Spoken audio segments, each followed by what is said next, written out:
talk show that covers sports topics from the Bay Area and beyond. My name is Thomas Todd. I am joined here today at the Santa Cruz County Fairgrounds in Watsonville. We're going to do a live show here with my friend Joaquin and my producer Tory. It's going to be great. Joaquin, how was the pig chase? Man, pig races, favorite part of the the pig fair. chase. Talking about me rolling chasing... up on some women. Oh, I thought you were talking real. about me chasing pigs around the pig racing arena, Thomas. I just snuck in, jumped over the fence. Sweet. It is beautiful out here. It's a wonderful night. We've got some food in front of us. We've got some beer in front of us. We're not drinking it, but it's in front of us. We're going to have a great show today. We're going to talk about a lot of NFL. So much happened this weekend. We're going to talk about some college football. We're going to bring our friend Daniel Zarchi on to talk about the 49ers and some playoff baseball prospects. And we're going to go over our picks and a little word from Marshawn Lynch's mom, which is my favorite part of the show. I'm looking forward to that. Let's start off with some play calling, because when you can analyze NFL playoff calling after week one, you've really made it in this world. But it became so easy on Sunday night and Monday morning to look back at what the New York Giants did against the Dallas Cowboys and say, what? Even in real time, it was like, what? What happened? I mean, isn't this what our show is built for, Thomas? This is what it's for. Coach's decision. We question coaches' decisions while never actually setting foot on the field, which is my favorite part. No exhaustion required. And the main issue here was that Eli Manning, who was on the field, was put in the place where he was making the decisions, and he was making them poorly. What a strange thing for the offensive coordinator and Bob McAdoo and head coach Tom Coughlin to do. You know, Eli Manning's a veteran quarterback, but clock management is so important. We've learned this by watching Andy Reid fail in the last 2 minutes of fourth quarters. You, as a head coach, need to be aware of the chart and the time and the number of timeouts, and you have a bevy of assistants to do this for you. Yeah, how many times have you heard someone say that you should have one of those video game kids just on the sideline? Yeah, 12-year-old who plays Madden, you know, control the clock. Look, Eli Manning, less than 2 minutes left, trying to burn timeouts and trying to burn clock while driving for a game-clinching score, up 3. Yeah, is not letting the play clock run. Well, he's also thinking that the stoppage in play that was because there was a penalty was actually the result of a Dallas timeout. I just ate a French fry, but regardless of that, the clock starts at 40 after the stoppage and starts ticking. The Giants are already at the line. They can sit there the whole 40, snap the ball and run a play. And they snap the ball at 18. And beyond that, he's throwing the ball at the back of the end zone when he should be letting the clock run. So many things happen. It's hard to even, you're jumping ahead in the story because there's so many horrible things that happen. Eli Manning asked running back Rashad Jennings not to score on 2 plays. Take a dive. Take a dive at the 1? Are you serious? The 1-inch line. Go up 9 points. You're up a couple of points. Why not go up 2 scores, virtually end the game, require Dallas to score twice, including an onside kick and a bomb? It doesn't make any sense. Yeah. Producer Tory, do you have anything to say for your boy? You're the Giants guy. You're the Eli Manning guy. I betrayed my team, and you have to live with that decision. I have to live with that. Speak your betrayal into the microphone. They still lost. It was bad. It was heartbreaking. I was at work. I stopped to watch the end of the game and wished I hadn't. They didn't even deserve to win the game because so many lucky breaks went their way. So many balls were deflected right into Giants defenders' hand. Tony Romo had a few critical turnovers. He was trying to hand the game to the Giants, and they just couldn't take it. So what I take away from this game is the Giants are bad. Well, what I take away from this game is that Dallas is extremely lucky to come away with a win, especially considering Dez Bryant's injury. But they still look like a really good team. And we're going to talk about Dez Bryant's injury because we have our own injury expert on the show. Producer Tory is going to be on the entire show today because she has stuff to say about Dez Bryant. So he suffered a bone break in his foot. They prognosticated 2 to 4 weeks, but what do you say? Now they're calling it a Jones fracture, and if it's a Jones fracture, it's a bone on the arch of your foot where a lot of weight gets distributed. It's probably going to be closer to 8 to 12 because you can't put pressure on it. The last guy that came back early broke the pin in his foot when he did it. So he's having a pin put in his foot? Yeah, that was the surgery. He had pins put in to put it in place because if you use a cast, it's not, you've got like a 75% chance of the bone refusing. So there's a 25% chance that it won't even fuse, which means he would never be able to play after that. So I don't think our listeners know any of this. What is your background on the human body? Because it's pretty extensive. I have a background in forensics, so I did a bunch of skeletal biology and pathology. My main focus was osteology, which is bones. We're going with some skeletal biology out here. The women of Watsonville, you are beautiful. They're walking by in front of us. The men of Watsonville, you are hapless. We have talked to a million drunk dudes already tonight. They're fantastic. So isn't the Jones fracture, isn't that what Joel Embiid is struggling to come back for the 76ers? I'm not sure. I know it's a broken bone. Durant. Yes, Durant had it last season, took him out the whole time. Like, a Jones fracture, it's basically the long bone in your foot that connects to your little pinky toe. So it's where a lot of the weight's getting distributed on your arch, and it's kind of near the articulation point with your ankle. So it's just bad news. You don't want a broken bone there. Speaking of a Jones fracture, and you guys are going to laugh at this segue, let's talk about Adam Pacman Jones. Oh, good. Now, he tried to fracture Amari Cooper's face in Amari Cooper's debut game for the Raiders. My baby. Your baby. You took him way too early in our fantasy draft. I made fun of you, but he looked pretty good. You know, his quarterback play wasn't all there. The Raiders got smacked by the Cincinnati Bengals. But I don't know what happened with Amari Cooper and Adam Jones. All I know is it ended with Jones removing Cooper's helmet and trying to shove Cooper's head into the ground with said helmet. How do you not get ejected? And B, how do you not get suspended? The NFL said today $35,000, no suspension. And beyond that, Adam Jones is appealing the fine. I think the first step in all of this is that Pacman said that he got jabbed in the neck on the block. And I think when the NFL reviews the whole incident, they're gonna account for that when it comes to the punishment. And you know, I've experienced this before. Anytime your oxygen is cut off, anytime you're hit in a critical body part like the groin or the neck or the small of your back or somewhere that could really injure you or damage you, something goes crazy in your head. Something snaps. Like, I've had my oxygen cut off and I punched a close friend in the face. Survival instincts. Yeah, it's survival instinct. So I think maybe he went a step beyond that because he's also playing a sport where adrenaline is necessary and you need to be amped up just to play the game. But I still think the referees have to eject him. I've heard people say that they had to know his reputation and should have ejected him because of his reputation. That's garbage. I think that's complete. You have to treat, when you're a referee nonsense. in the NFL, you have to treat players like they're numbers. You know, you don't treat them like they're the guys who are in the headlines, or this guy did this, or I won't call this on Peyton Manning or Tom Brady because he's a golden boy, or I'm going to throw Pacman Jones out because he can't stay out of trouble. You know, it's not about that, but he went one step beyond what I think is proper NFL procedure, and I thought he should have been tossed. I think he should have easily been ejected from the game, and I think, honestly, that would have been enough for this incident. And so since he wasn't ejected, you have to consider, do you have to take that into account when you're going out as punishment now? And I think the answer is no. I think the NFL did the right thing by not adjusting his punishment based on the fact that he wasn't ejected in the first place. Okay. All right. Well, let's move on. We talked about the Dez Bryant injury. That was next on the docket. Let's move on to some college football. There were some really interesting games this week. We talked last week about how good the SEC was, or how good they appeared after week one. They've kind of taken a step back this week. You know, Tennessee lost a heartbreaker to Oklahoma. Tennessee was up 17 points at home and lost to Oklahoma in double overtime. You know, Auburn barely beat Jacksonville State, and Arkansas lost to Toledo. Those are three big SEC programs that took a step back this week. Is it more even than we thought? Is the Big Ten better than we thought? Is the Pac-12 going to be better than we thought? You know, I think that we were actually kind of spot on with our analysis in that the SEC, yes, it has a lot of talent, but it's not as top-heavy as it was before. It's not like they have a ton of talent in the top 10. Tennessee and Mississippi State, who both wound up falling out of the top 25, were 23rd and 25th last week, respectively. And this week they're still in the others receiving votes category. And if you extended out the top 25, they would be at 28th and 29th. Well, so that's not really a big difference from where they were before. Here's my question, though. How does Auburn need a miracle to beat Jacksonville State, who's not even in the same division of football? They're in a lower conference. They're in a lesser league. Well, how does that happen? Is it because there's no preseason? There's no way to gear up for your season? But Michigan lost to Appalachian State? But that was a season where Michigan turned out to be down that year. That was the signifier of how down Michigan was that year. But every year, at least one school gets a scare. Like, we're expecting these 76-0 or, 53-3. TCU is blowing people out 73-7. Yeah, I totally understand. But we're expecting those score lines, and every once in a while, one team has a bad day. Things don't go well, but they pull it out, and then they can turn it around. But that's the kind of thing that I think Auburn's already eliminated from the playoff contention. I think they're probably out of the playoffs. I think there are a lot of teams that are going to come either run the docket or come close to it this season, including Ohio State, Alabama, and Michigan State. And we're going to talk about Michigan State, but I like TCU too. I think they look fantastic.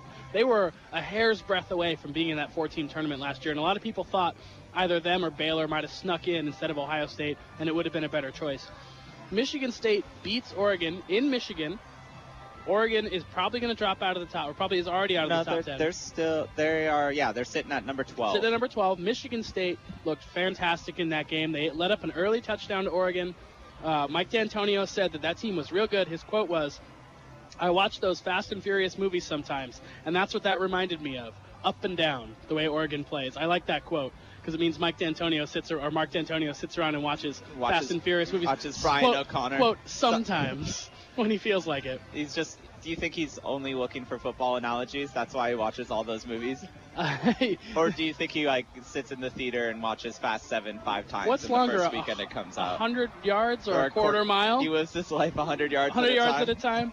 So Michigan State, I mean, that's my basketball team. I don't really root as hard for the football team, but definitely. Well, they've been on the rise recently. Definitely support them. They won a Rose Bowl a couple years ago, which was a huge thing for that franchise. I call them a franchise. They're a college program. Franchise. That's the right word. Well, they are franchises. Okay, we're gonna finish off this Michigan State, and then we're gonna bring Danny in. I just wanted to say, I was looking at the top 25 when we were thinking about college football. How dare you look at the top 25? But I was looking more specifically at the points that schools received, and this week, number 25 Oklahoma State received 48 points. And then number 26, if you extend it out, Temple has 38 points, whereas number 24 has 158. And so the discrepancy between number 24 and 25 is actually bigger than the discrepancy between 25 and 30. And last week, the minimum points to get into the whole thing was 104. Mm-hmm. So I question whether or not saying ranked and unranked is really a good way to look at this. It Even isn't. If we're going to kind of use this voting to help us judge where these teams sit, especially at this point in the season, maybe we should look more at the total points earned. Well, and that's why the computers exist. As it gets later in the season, that's why they don't kick in until the 7th week, when you can really start to analyze what a team has done. Like you said, everyone's in the top 25 based on their name right now, name recognition, which is important to the coaches and to the media. No one wants to put Toledo in the top 25 right now because who cares about Toledo?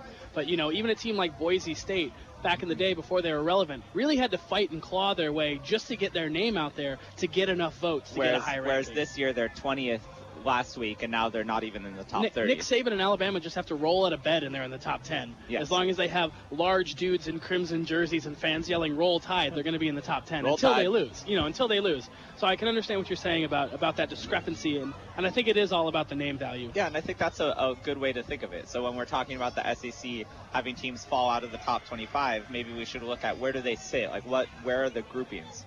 And I think they're still right there. I think so too. I think there's a clear top 5 right now, and then it's going to go down from there, and we'll see how the season shakes out. I have a couple more notes on Michigan State that I wrote down here. In 2014, Michigan State's only losses were to Oregon and Ohio State, who eventually met in the national championship. That bodes well for them. And they stopped Oregon on 4 fourth downs, which is amazing. That's a good coaching job by Mark D'Antonio. I'm not going to call him Mike D'Antoni again. What would Marshawn's mom say about that? Marshawn's mom is going to weigh in on a lot of topics this show, and she's going to get on our AZZ all day.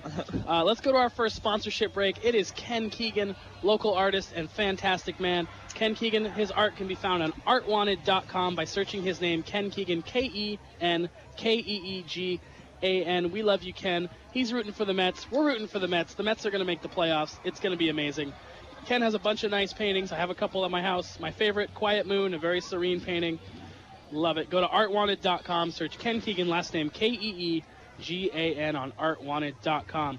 All right, we're going to bring on our baseball analyst, who also happens to be a 49ers enthusiast. So we're going to break down that Monday night game with our friend Daniel Zarchi. Daniel, you out there? All right. We don't have Daniel yet. Hey, there you are. Oh, there you are, buddy. Hey, you're in Watsonville. You don't know it, but you're in Watsonville right now. Oh, yeah, cool. How's the fair?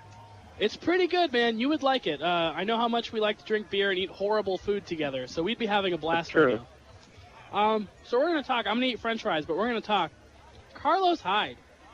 There's been a lot of hype in Niners Nation about Carlos Hyde and about him being the incumbent back to Frank Gore. What did you think of his performance, and do you think even 75% of that is sustainable, or where do you project him going forward? I think that you can look at how Carlos Hyde did, but you should also look at how the offensive line did. And the answer is not terribly. Now, I think Carlos Hyde is tremendously talented, and that's obvious. He averaged a really high yards per carry in the preseason and Monday night. And I think that, he may not average 6 yards a carry or 6.5, but it looked like the Niners want to go ground and pound. And it looks like what we thought their deficiencies were may not actually cripple them as much as we thought. Well, so the microcosm of the game, I mean, the 49ers won a convincing game against the Minnesota Vikings, who were supposed to be an up-and-coming team. Teddy Bridgewater, Adrian Peterson coming back full, what they thought was full strength, and the Niners may be on the down. So maybe they were meeting somewhere in the middle, one team on the rise, one team on the decline. But from that rushing game on both sides, it just looked like the Niners were a much better team. Carlos Hyde was busting through holes. Adrian Peterson couldn't average more than 3 yards per carry. He could only get the ball 10 times because the Niners would not even let them run the ball at all. So what does that say about Adrian Peterson's return, and what does that say about how you think the Niners are going to do the rest of the season as a whole? Yeah. What is your wins projection now after week 1? I think that, I think they could be a winning team, but... So are you still on the 9-7 bandwagon, or do you think they can go like 11-5? There's a lot that happened in week 1 that's really kind of hard to explain. Daniel. There's no sighing on my show. I think that the Niners are better than we thought. I think the Rams are probably better than we thought, and I think the Seahawks maybe are not. You really think that? I really do. I really do. A week 1 overtime loss to a division opponent, you think that's a bad loss by Seattle? I think it's a bad loss, and I think it's also indicative of certain problems that the Seahawks have. And you're as much a Bill Simmons fan as I am, and his whole thing is when you win a championship, everything changes.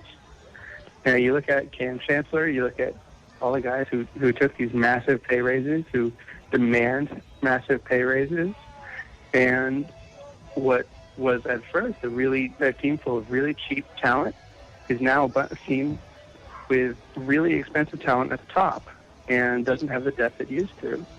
Do you really think it's a culture thing with Seattle, or do you think that it could also just be some exceptionally high performance rates that aren't sustainable? I think what he's saying is the thinning out of the roster because it's now more top-heavy. Russell Wilson has a big contract. Richard Sherman has a big contract. Earl Thomas has a big contract. The middle linebacker, Bobby Wagner, has a big contract. So, they're not getting cheap pieces anymore. That's the way to win in the NFL, is to get good guys in the second and third and fourth round, turn them into good players before they get expensive.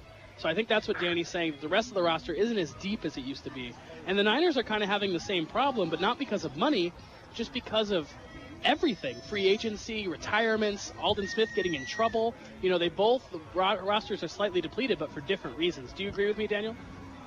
Yeah, and the problem, at least with Seattle's model, and also with the 49ers, is that there's just no profit in it anymore. You've got Russell Wilson is now one of the highest paid players in the NFL. So is every other player you named, and they need to play at their supremely high level. They need to play as the best players in the NFL, or else they're a loss of value. Right. Which is so completely different from how it was before. He was being paid like the 300th best player in the NFL and playing like the 15th best player. Now he's being paid like the 5th best player, and he's playing like the 10th or 15th best player. I see exactly what you mean there. So there's less margin for error, is my point. And when you run into a Rams team that looked pretty good, it certainly has a good defense, has a really good lines on both sides of the ball. They fell short. It was a very close game. It came down to the last second, and if things had turned out slightly differently, we'd be having a different conversation. But based on how overtime went, it brings up questions. And when we get to picks, you'll see who I picked in that game. Okay. What I find amazing about you is how level-headed you remain about the whole Seattle-San Francisco thing. Is that because you're dating a Seahawks fan? No. Oh no. No. Okay. All right. I thought she might have wore you down. I've seen you at Mariners games. I see your Instagram. I see your Facebook. I know where you at. I know where you reside. Mariners are fun. I like the Mariners. Dude, baseball's fun in general, and that's what we're going to switch to right now. There are some heated playoff races happening. The biggest one right now, Texas. The state of Texas is in disarray because Houston and the Texas Rangers are going back and forth, trading blows to see who's going to win the AL West and who's going to have to play a one-game wild card. I had Texas slotted as the second wild card when we did some predictions a couple weeks ago, but man, does it look like they're going to win the West. It does and it doesn't. I mean, Texas Well, I was very surprised when Texas traded for Cole Hamels because I think at that point they were actually below 500. And They were 8 games out in early August. Yeah. By August 3rd or 4th, they were still 8 games out of the West. And it's very optimistic of them, I'll say. But as it is, they have a run differential in the red. Like, they're kind of baffling smart people to figure out why they're doing so well.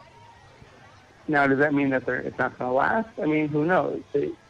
If you just look on paper, you see Houston with all these amazing prospects, with all the players that we wish we had on our team, and you have to wonder why the Astros are not doing so well. But I don't know. 1.5 games is certainly not insurmountable, but momentum may be the big thing in this. I still wouldn't be surprised if Houston took back the lead. Here's also the thing. I think that Houston's pitching staff is better, and I think that Dallas Keuchel might be the best player on either side, and that might give them an advantage down the stretch, even though he can only pitch once every 5 days, obviously. I think that might be where their advantage lays for Houston. Yeah, but even so, Texas put up 6 runs against Keuchel in the first inning today. The first time Keuchel had given up more than 5 runs at all in any game total, not even one inning. Well, and Jeff Samardzija gave up 10 the other night, so that's some pretty insane things can happen to some pretty good pitchers. All right, let's switch. Well, Jeff Samardzija's not a good pitcher anymore, but that's a whole other discussion. That's just a stinky team in general, and that the stink has just flowed down to Jeff Samardzija. But we can talk about him later. Let's talk about the Pirates because they are mad chasing the Cardinals right now. They are down just a couple of games after the Cardinals put a lot of distance between themselves and the rest of the National League. How disappointing would it be if St. Louis had to host a wild card game for their playoff lives? How let down would their fans be after this kind of season that they've had? Do you want the fun answer or the real answer? I want both. I want the real fun answer. I think they'll be really disappointed, but I think also that we as Giants fans have seen this when you have a team like let's look at the Giants season from 2011. You have a team that's ravaged by injuries but keeps winning, and you look out and you see, this team that's starting Eli Whiteside, Emmanuel Burris, like 4 other guys that we wouldn't have even put on a major league team, let alone starters on a first place team. But they're winning and they're in first place and everything's working out, even though they've lost every good player to injuries. And then by the end of the year... But even those Giants, that's a great analogy, but even those Giants didn't have this good of a record. Right. But the Cardinals have had so many injuries and they've just kind of skated by. But the problem is you're counting on guys who don't really have the track record. And track record is not gospel in this case, but it certainly indicates, especially as you get down the line, an ability to keep playing well. And especially with the pitching staff, which are full of guys who are relatively unknown, relatively untested, and certainly haven't pitched really well for 6 months. You've got guys that collapse. And, Carlos Martinez would be a great story, and, I mean, he is, but he's never pitched this long. All these guys should not be this good in that they're really, really good. And now you're finding out how good are they really. Okay, well, let's make our predictions then. What do you think shakes out in the NL Central? I think the Cardinals stick in first place. I hope they don't because, it's weird for a Giants fan to say that we're tired of how good the Cardinals have been recently, but, it's true. And I want the Pirates to raise the Jolly Roger and all that. But I think the Cardinals are probably going to win this division. You're right. I feel a little guilty about beating Pittsburgh in the wild card game so badly last year, especially about how good of a story they've been over the last couple of years. I want to see Andrew McCutchen go deep. I was there. I watched Brandon You got Crawford to watch hit that all their grand slam. heartbreak. I was like sitting at a funeral. I've told people before, never go to an opposing one game playoff at another team's stadium. Never do it. It's awful. Oh my goodness. All right. As that famous saying goes. As that famous saying goes. All right, we're going to wrap up our sports segment. I'm going to chew my Greek food.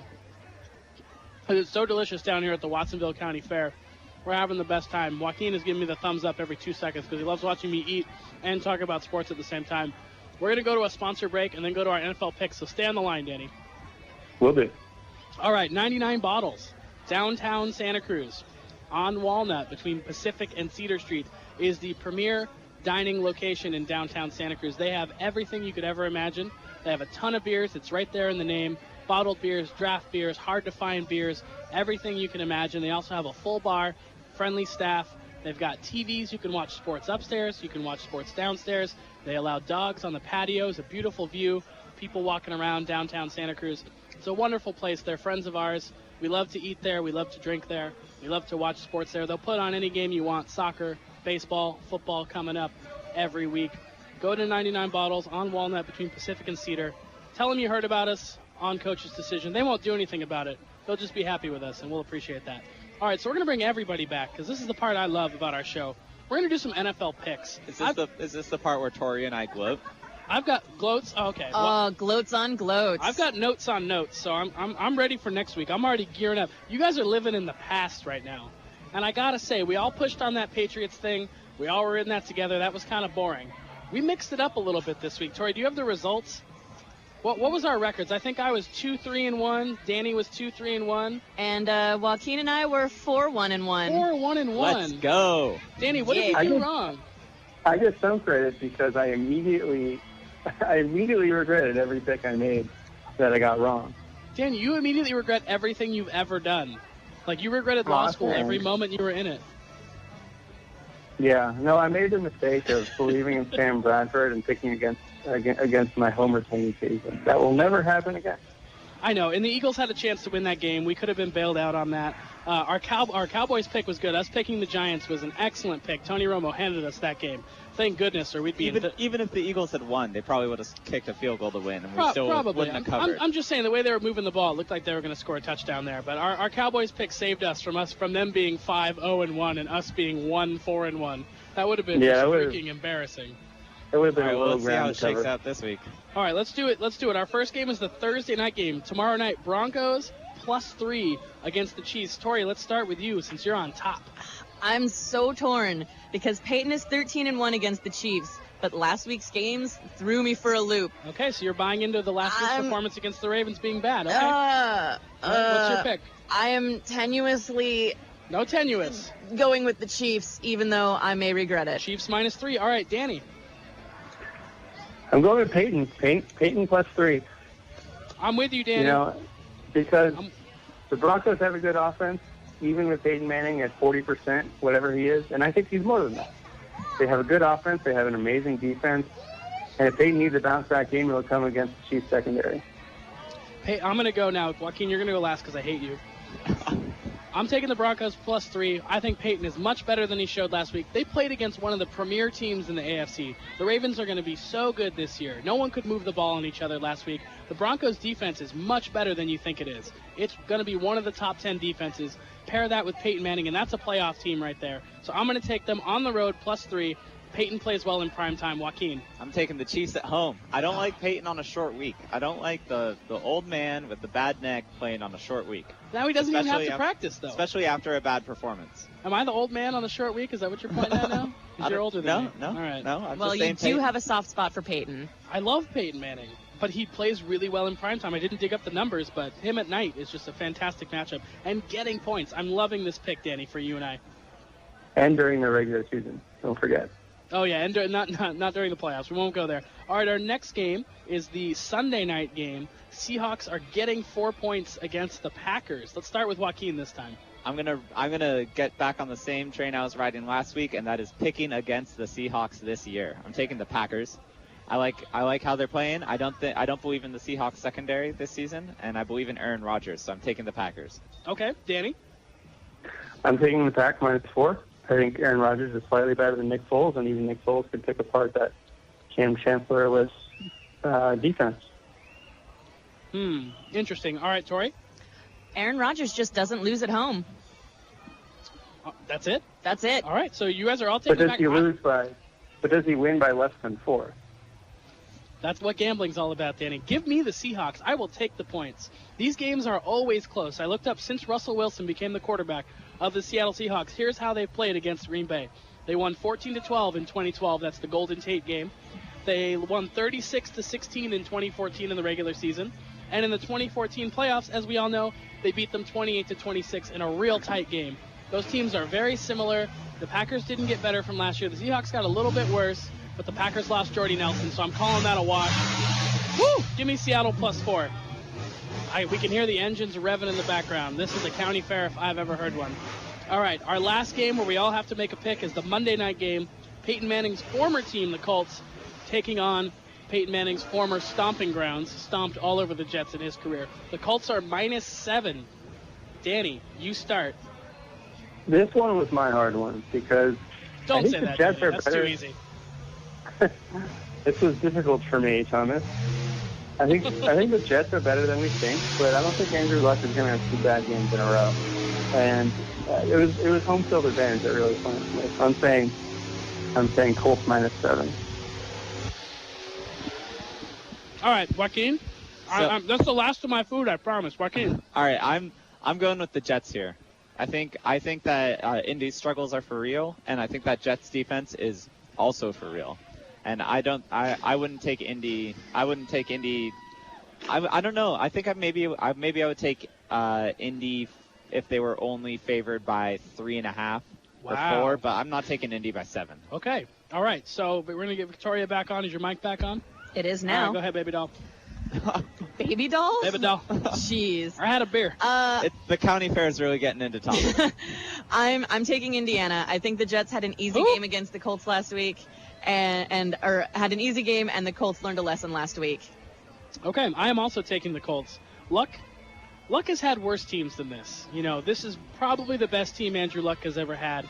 It didn't really gel last week. I'm really worried about everything swirling around Chuck Pagano. The coach is already talking about getting fired before the season even started. The man's won 22 games over the last 2 seasons. I don't understand why that's even happening. So I'm even going to go beyond that. I think a win heals everything, a big win over the Jets. And come on, the Jets beating the Browns and Johnny Manziel, that showed me, absolutely nothing. So I'm taking the Colts. Let's get into our wild card games. Victoria, what are your 2 wild card picks? What teams do you pick out of the rest of the group? My first pick, I'm going for Tampa Bay at New Orleans. The Bucs are a dumpster fire right now. So you're going to take New Orleans? What's the spread in that? It's a 10-point spread, but I'm still rooting on the Saints. You're taking a team That's that lost how last bad week. the Bucs are. Yeah, can we talk about Jameis Winston real quick? Does anyone think that he's a bust through one game? Or Joaquin, what do you think about that? I don't think that's how it works. I don't think that's how busts in the NFL work explicitly. But there's a chance he's the next Ryan Leaf. It just so happened he went up against Mariota, guaranteed. and Mariota threw 4 touchdowns. So I think that was just bad happenstance for Jameis Winston. I'm still on the bandwagon. Joaquin, give me one of your wild card picks. All right, I'm speaking of Mariota. Yes, I'm taking the Titans over the Browns. Okay, you do believe in the Mariota. Well, I touchdown don't believe in performance. Johnny Football. Nobody believes in Johnny Football. Absolutely no one. The Titans are only giving up 1.5 points, and I don't see the Browns winning a game for the first 5 weeks. Yeah, they're really going to have to establish a run game if they're going to have Johnny Manziel at quarterback. So, and I don't really know if they can do that. Their running backs are what Tory called a dumpster fire. So I'm going to go ahead and give one of mine right now. I want to make this my lock of the week. And we may end up doing this on the show because I feel this one in my bones. I have Patriots -1.5 over the Bills. In Buffalo. In Buffalo. I think that's a mistake. I'm not taking anything away from Buffalo. I thought they played the perfect game against Indianapolis, but that's what it was, the perfect game. You don't get to play the perfect game against the Patriots. They don't let you. They do whatever they can to stop you from doing the exact thing you want to do. And if you want to bet on Tyrod Taylor against a team that just won the Super Bowl and has been good for 15 years and knows exactly how to do this kind of thing, that's fine. Take the Bills. But take the money line. That's the secret weapon, Thomas, is that the Bills don't have anything that they do really well. Well, they beat the Colts really well. You know, their front 7 is fantastic. Their secondary had 2 guys playing out of their minds who no one expected to play that well. So I just think the Patriots know how to expose people. I mean, I was partially joking, but also, like, the thing about the Bills is that they don't have a superstar wide receiver. They don't have a superstar running back. Yeah, and they've won one game. But they weren't really relying on him. But it's one game. But they have a lot of things that they do pretty well, and that kind of it doesn't really give Belichick one thing to target like he loves to do. Danny, does this betray that you're taking the Bills over the Pats as one of your wild cards? No, I specifically avoided that game. Here's the thing. Okay, I thought it was a stay away If this was as well. the spread before week 1, if this was a week 1 game, everyone would be jumping on the Pats right now because of what they believe the true talent of both teams are. Yes, the Bills impressed in week 1. They also came out and smashed the Pats in like 2006 or whatever when they had Drew Bledsoe and Lawyer Malloy, and they beat the Pats 31-0. And then the Pats won the Super Bowl. So, things happen in week 1. The true talent of the Patriots is going to win out. They're going to smash the Bills in this game. I love this pick. Danny, give me a wild card. Okay, my first wild card is Rams at the Washington professional football team. I'm taking Rams -4. Speaking of dumpster fires, Washington, oh my goodness. What do they do well? They have do a very terrible little. nickname. Have their nickname banned in 2 states. Yeah, oh my goodness. They're All right, very Thomas, offensive. How about another wild card from you, Thomas? Oh, from me? Oh, we're going to dump me? Okay. I see that Broncos-Ravens game really showed me 2 really, really good teams. The score didn't look pretty. The game didn't look pretty. I'm taking the Ravens -6.5 over the Raiders. I still have hope for the Raiders this season. They can win at least 6 or 7 games, but this is not one of them. The Ravens are going to beat them up.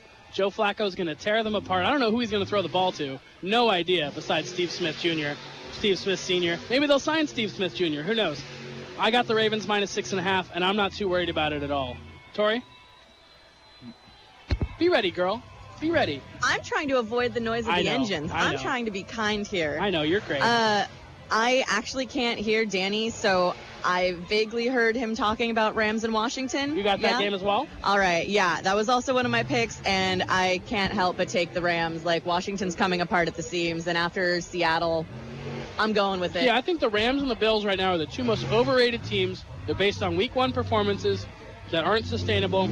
I think those teams are not going to fall apart, but they're definitely going to come back a couple of steps.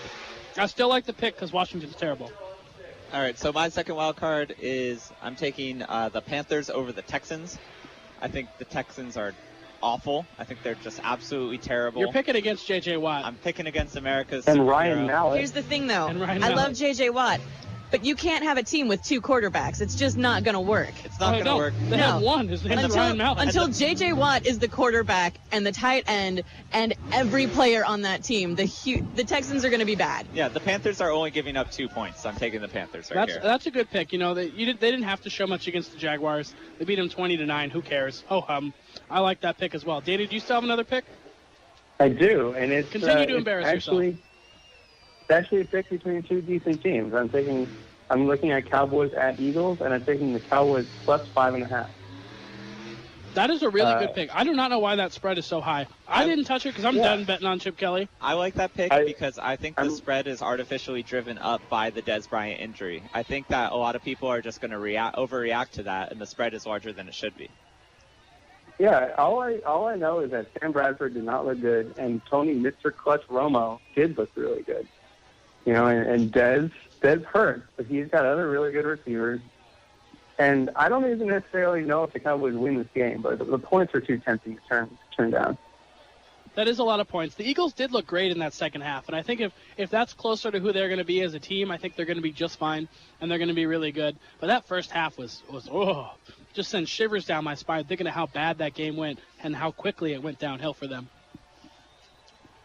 Yeah, All right, does if anyone have Jordan a pick Matthews left? doesn't let that ball slip through his hands, maybe it's a different conversation, but he did, and it isn't.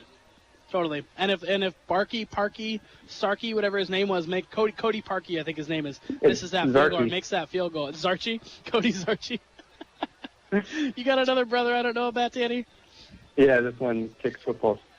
Nice. Okay. Not very Well, well, I don't know. I don't see Rozzy kicking football. So, all right, we're going to move on to our last sponsorship break. Our NFL picks are actually brought to you by Woodstock's Pizza, which have locations all around California. They're in San Diego, San Luis Obispo, Santa Barbara, Santa Cruz, Chicago, Chico, and Davis. They all have the NFL Sunday Ticket. They all have a selection of beers. Some of them even have hard liquor. They're wonderful places, delicious, hot, fresh pizza, chicken wings. They have a whole huge menu you can check out on woodstockca.com. Great company. We're happy to have them on board.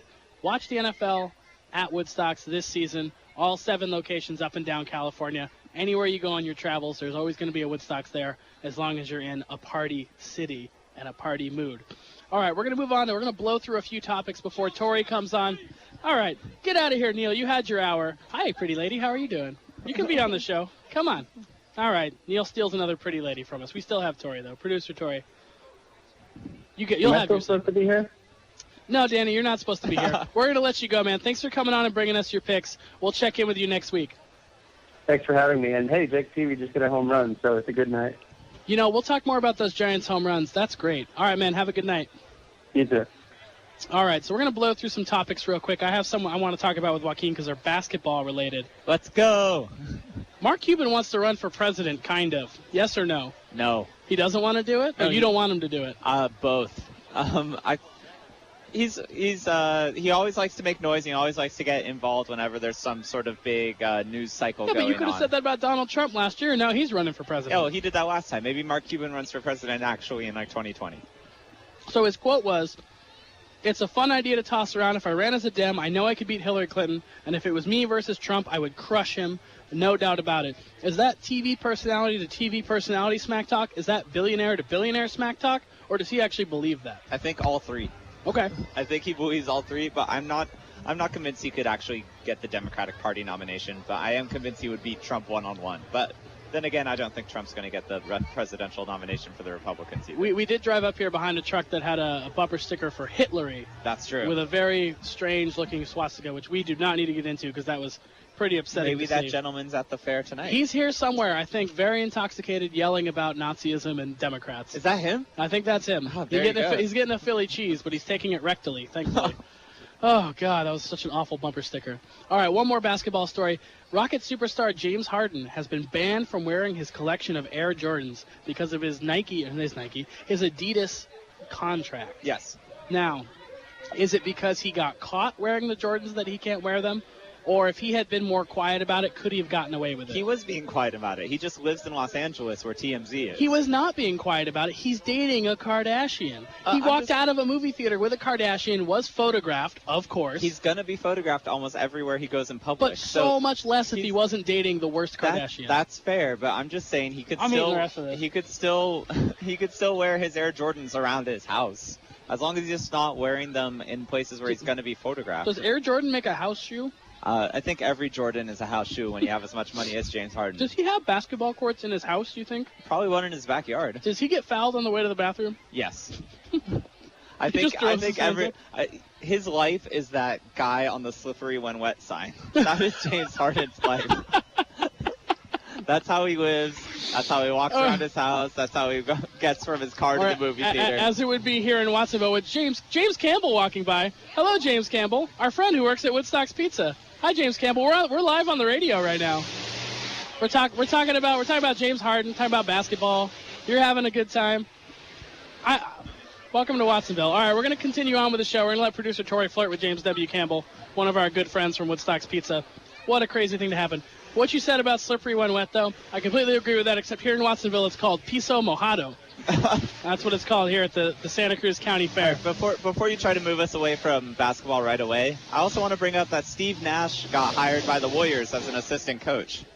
How amazing is that? What's the position, though? I'm confused. It's like player development? He's an assistant of player development with the Warriors.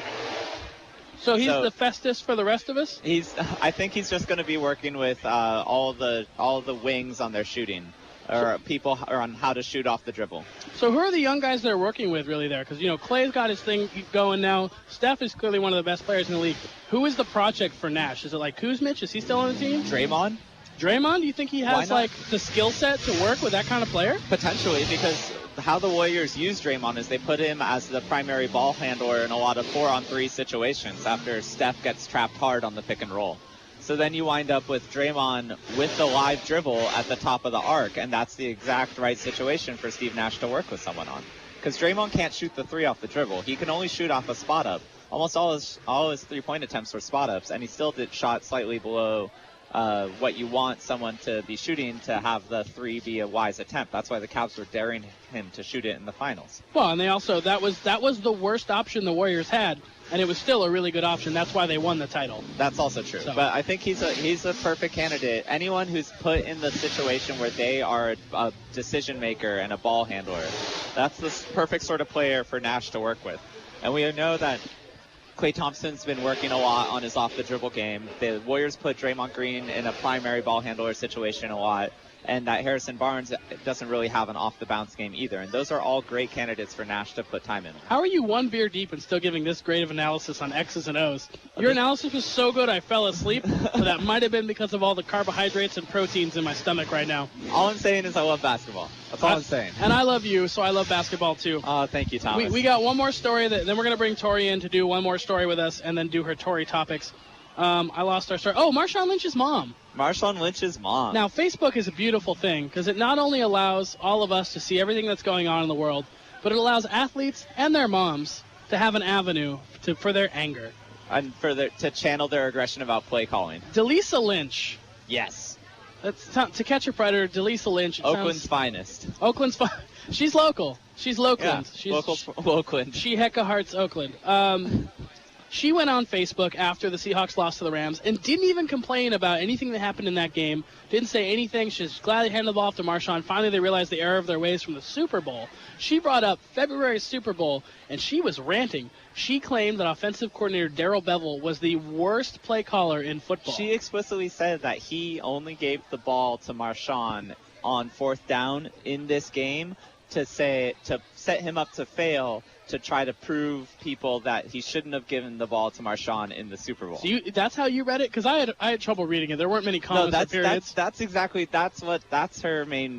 thrust of her argument. Okay, I thought she was saying it was a makeup call. Like, they gave it to Lynch because, they messed up last time, so let's try to fix it by doing it right this time. She's saying both. She's saying, one, they're acknowledging that she's saying on one hand, like, they're subconsciously acknowledging that they messed up, but on the other hand, that the line was playing a lot worse in this game, and that Russell had been sacked multiple times, and that no one was getting any protection or any rushing lanes. And so then they just gave the ball to Marshawn in a position where he wouldn't get the first down, and then they could blame him, and then they could get all the everyone off their back for not giving him the ball in the Super Bowl. Either way, Delisa Lynch, Darrell Bevell's not the worst play caller in football. That's still Cam Cameron, notorious offensive coordinator who ruined a couple really good Ravens seasons and was a terrible Miami Dolphins head coach. As long as that guy's still around, Darrell Bevell, your job is safe. We got one more question for each of you, and then we're going to bring Tori on for our topics. Who is Drake and Serena Williams dating better for, Drake or Serena? Tori? Yeah, get that mic back on, girl. Drake or Serena? Who's it better for, them dating? They're dating? Oh, my goodness. Joaquin, get your mic back off. We'll bring you on in a second. Joaquin, who is this better for? It's better for Drake because it clearly didn't work out for Serena. They start dating. He goes and sits courtside and she loses. You think that's working out well for her? I think it's great for Drake because he kind of gets a bad rap sometimes because he runs his mouth in the wrong way, and she never does. He gets a bad rap because he has flow and no lyrics. Yeah, well, that happens too. That happens too. Serena has both. And she doesn't talk a whole lot. You know, she is not sound quotable. Serena's got hustle and flow. Yeah, that's true. It's also a good look for Drake because Serena's famous in ways that Drake isn't. Serena's famous with groups of people that Drake isn't. Everyone knows who Serena is. That's true. And Europe knows who Serena is in a way that they probably don't know all about Drake. Okay. All right. It's that time. The dirt bikes are roaring, but we're going to bring Tori on. She's got a couple topics for us. We're almost done with the show. We got 5 more minutes. Let's go. So here's a depressing fact. Let's start depressing. If the Rams win on Sunday, it's the first time they'll start a season 2-0 since 2001. And the Buffalo Bills haven't made the playoffs since 1999-2000. So R.I.P. Mike Martz's career. I read that ESPN deep dive. I did as well. Mike Martz, he came up recently in that Deflategate thing. He said he felt like he was cheated out of that Super Bowl and therefore his career, but gosh darn, the Cleveland Browns still haven't won a game in 10 seasons to start the season. So this is less depressing than those things, but it'll be big ups for the Rams. And all they have to do is beat the Redskins, right? That's not bad. I think 2-0 for the Rams, and they'll break that streak. All right. So rumor has it Jalen and Jacoby are close to hosting a nightly 2-hour show on ESPN Radio. Whoa, wait a minute. Are you serious? Why? Because they're giving the people what they want. Well, they give them what they need, but hey. but that's mostly during the basketball season. Do you try to listen to their podcast in the summer? It's tough. They have to do things like an above the rim retrospective, and they can find stuff to talk about. The thing that happens with getting the 2-hour nightly show on ESPN Radio, they'll have higher production value. It won't be so much pop the trunk production. Hit the deck. Never have to worry about my posse getting jumped. I know lyrics to hip-hop songs that I would never listen to before just because of Jalen and Jacoby. Man, I love that song Can't Wait by Redman. That's in that intro. Is that so it? good. Okay. Oh, it's one of them. Can't Wait by Redman. What else? There's Good Wife by Kanye. So many great ones. I mean, it's good stuff. I would listen to a lot of this, by the way. I just think the production value would go up because they would have more producers, they would have more money, they would have more stuff that they could do. I wish they still had Simmons backing them because I know he was behind a lot of what they do and a lot of the principles they set down to do their show. But I do kind of like the pop the trunk nature of it. I like how it's off the top of the head. They also had a lot of good elements on the Grantland NBA show that aired on ESPN. Yeah, I like that as well. Keeping it 100 segment. But I would also I'd be remiss to let us get away. Sorry, Tory, for jumping in on your segment, but I have to give an RIP to Moses Malone. We talked about Daryl Dawkins bringing the Chocolate Thunder, but we have to talk about the chairman of the boards, Moses Malone. We will close this out. 6-time rebounding champ, 12-time All-Star, 3-time NBA MVP. There are not a whole lot of 3-time NBA MVPs out there. There also aren't a lot of players who have ever said, we're going to go faux. And they went faux, 5, faux. Then near we did it. Yeah, no, he was an impressive man. I mean, when people think back on the 80s, they always think Lakers, Celtics, Bird, and Magic, but you have to remember, Moses Malone won back-to-back MVPs in the 80s and led the Sixers to a title in the middle of those glory years for both the Lakers and the Celtics. And being one of the first guys to jump straight to the pros. You know, he went right to the ABA from high school, didn't play college ball, ended up 2 or 3 years in the ABA, then went on to the NBA. All right, we're going to wrap up our show. Thank you, Tory, for being on our show today. Thank you to Joaquin, as always, buddy. I love sitting next to you and doing this show. Thank you to Chris, who's back at lovely KSCO Studios. We're still out here at the Watsonville County Fair, wrapping up Coach's Decision. You can find us on Twitter at Coach's Decision, Joaquin at _Nagel, me at Giants Todd. You can find our friend Danny Zarchi at Giants Pod. Don't get us confused, please. His tweets are way more annoying than me. Thank you to all our loyal listeners. Thank you to our downloads.